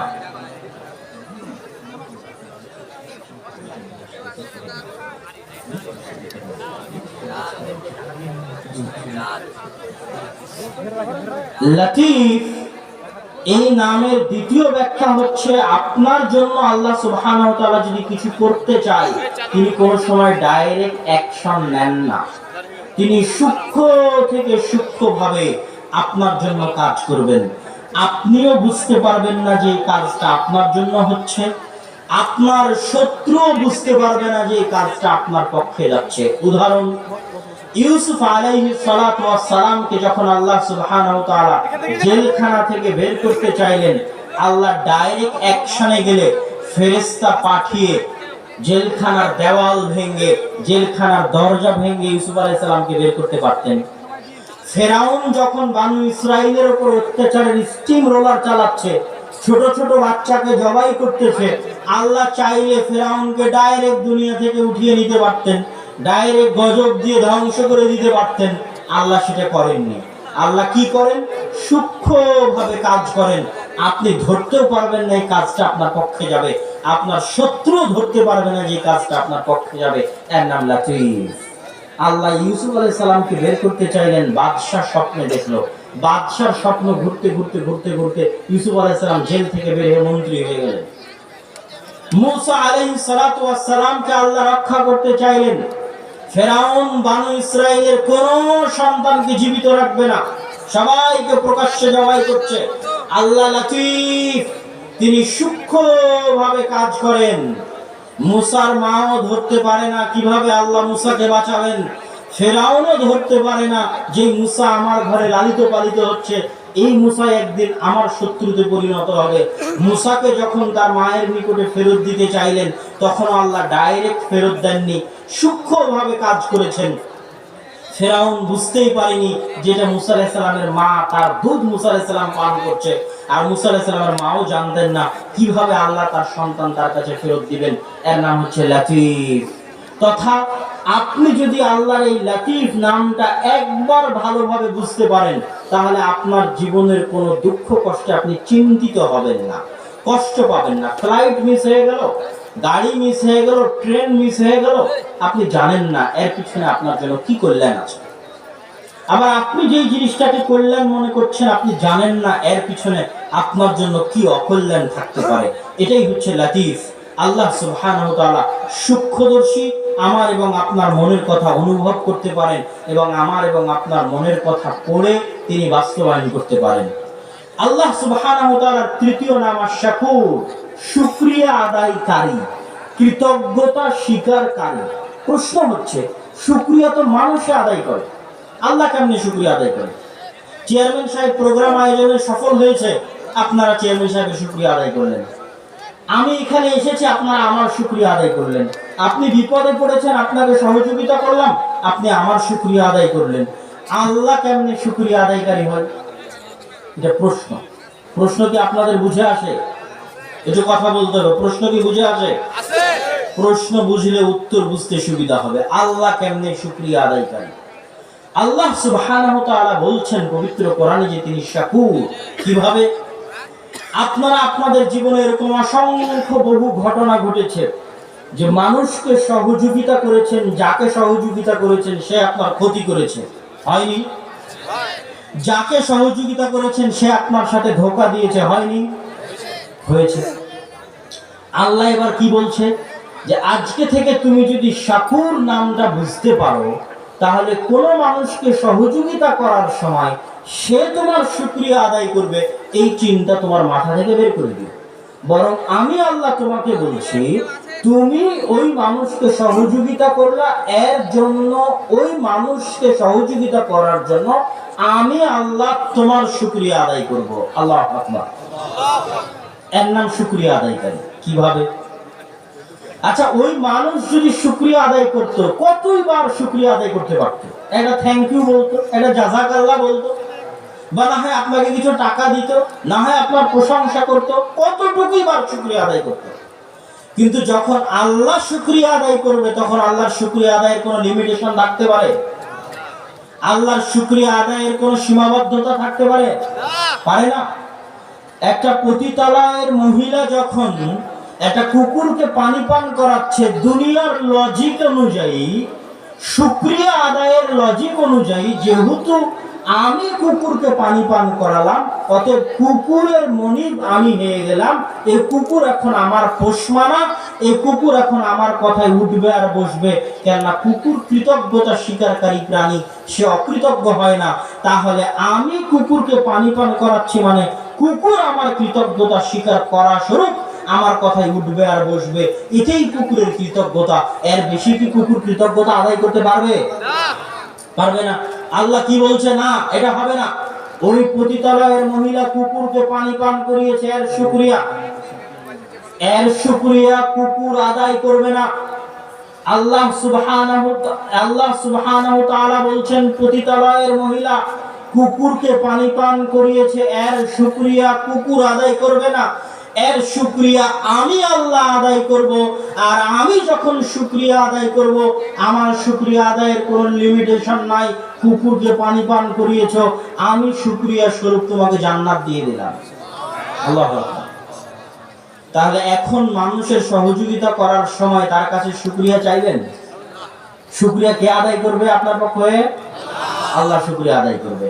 এই যে আপনি দিচ্ছেন, দান করছেন, সহযোগিতা করছেন, বৈঠকে দান দিচ্ছেন, বা 500,000 টাকা দান করছেন, 1 লক্ষ টাকা দান করছেন, জালসা কমিটিকে দান করলাম, আমাকে একটু ভালো যেটা কথাও বললো না, প্রয়োজন নাই। আপনি যে দান করেছেন, এর শুকরিয়া কে আদায় করবে? আল্লাহ বলছেন, আমি শুকরিয়া আদায়কারী, আমি তোমাদের শুকরিয়া আদায় করব। কেউ যদি 1 টাকা দান করে, আমি সেটাকে বড় করতে করতে করতে করতে 700 টাকা, সেখান থেকে আরো অগণিত অসংখ্য টাকা বানিয়ে দিব। এটা হচ্ছে আমার শুকরিয়া আদায়। আমার শুকরিয়া আদায়ের কোনো লিমিটেশন নাই। 100 জন মানুষকে হত্যা করে দিয়েছে, হত্যা করে দিয়ে বাঁচতে চাচ্ছে, তো বাঁচতে চাওয়ার শুকরিয়া স্বরূপ আল্লাহ তাকে জান্নাত দিয়ে দিয়েছে। শুকরিয়া, আল্লাহ সুবহানাহু ওয়া তাআলা শুকরিয়া আদায় করবে, এর নাম হচ্ছে শাকুর। তাহলে মানুষের কাছে ধোঁকা খেয়ে কষ্ট পাওয়ার কোনো প্রয়োজন নাই, শুকরিয়া আদায় করবেন আল্লাহ। আল্লাহ সুবহানাহু ওয়া তাআলার চতুর্থ নাম আল ওয়াকিল। আল্লাহ সুবহানাহু ওয়া তাআলার ওয়াকিল মানে আপনারা বাংলাতে বলেন উকিল। উকিল বলেন না বলেন না? উকিল বলেন। আচ্ছা, বাংলাতে যদি আপনারা উকিল বলেন তাহলে আল ওয়াকিল বলতে কি বুঝায়? আল ওয়াকিল, আপনি যখন কেস লড়তে যান আদালতে, তখন আপনার অধিকার আছে যে আপনার কেসটা আপনি লড়তে পারবেন, আপনি চাইলে আপনি আর্গুমেন্ট করতে পারবেন জজের সামনে। কিন্তু আমরা কি করি? যেহেতু আমরা আইনের মারপ্যাচ বুঝি না, তাই আমার জেল হোক, শুলি হোক, ফাঁসি হোক, জামিন হোক, বাবা তোমার উপর দায়িত্ব দিয়ে দিলাম, তুমি আমার উকিল। তাহলে আমার পুরো জেল জুলুম ফাঁসির দায়িত্ব কাকে দিয়ে দিলাম? আমার পক্ষ থেকে উকিলকে দিয়ে দিলাম, এই জন্য উকিল। তো আল্লাহ বলছে আমি উকিল, আল ওয়াকিল, শুদ্ধ উচ্চারণ। আল্লাহ সুবহানাহু ওয়া তাআলার একটা নাম হচ্ছে আল ওয়াকিল। আল্লাহ কি বলছেন? আমি দায়িত্ব নিতে চাই, তোমরা আমার উপর দায়িত্ব দিয়ে নিশ্চিন্ত হয়ে যাও, টেনশন মুক্ত হয়ে যাও, আমি দায়িত্ব নিতে চাই। আল্লাহ সুবহানাহু ওয়া তাআলার এই দায়িত্ব নেওয়ার ব্যাখ্যা করার আগে শুধু ওয়াকিল সম্পর্কে আল্লাহ পবিত্র কোরআনে যে আয়াতগুলো বলেছে, এক ধারসে কয়েকটা আয়াত আমি পড়ি এবং সেটার অনুবাদ করি, তারপর আমি আপনাদের আবার বুঝিয়ে দিব ওয়াকিল বলতে কি বোঝায়। আল্লাহ সুবহানাহু ওয়া তাআলা পবিত্র কোরআন মাজিদে বলছেন, রব্বুল মাশরিকি ওয়াল মাগরিব লা ইলাহা ইল্লা হু ফাত্তাখিযহু ওয়াকিলা। আল্লাহ সুবহানাহু ওয়া তাআলা পূর্বের মালিক, আল্লাহ সুবহানাহু ওয়া তাআলা পশ্চিমের মালিক, অতএব তোমরা আল্লাহকে ওয়াকিল হিসেবে গ্রহণ করো। ওয়া তাওয়াক্কাল আলাল আজিজির রহিম, তোমরা মহা পরাক্রমশালী দয়ালুর উপর তোমাদের সকল দায় দায়িত্ব প্রদান করো। তোমাদের যা টেনশন আছে, যা দুঃখ আছে, যা চিন্তা ভাবনা আছে, সব আল আজিজ আর রহিম, মহা পরাক্রমশালী দয়ালুর উপর দিয়ে দাও। ওয়া তাওয়াক্কাল আলাল হাই আল্লাযী লা ইয়ামুত, তোমরা তোমাদের সকল চিন্তা, টেনশন, দায় দায়িত্ব ওই সত্তার উপর দিয়ে দাও যিনি কোনোদিন মারা যাবেন না, যিনি চিরদিন চিরন্তন জীবিত থাকবেন। আপনি মারা যাচ্ছেন, অসুস্থ, অ্যাক্সিডেন্ট করেছেন, ভাইকে বলছেন ভাই আমি মারা গেলে আমার ছেলেকে একটু দেখে রাখিও, বলেন না বলেন না? আমার সাথে কথা বলতে হবে, বলেন না বলেন না? বোন আমি মারা যাচ্ছি, আমার ছেলেকে একটু দেখে রাখিও, এটা বলেন না বলেন না? বলেন।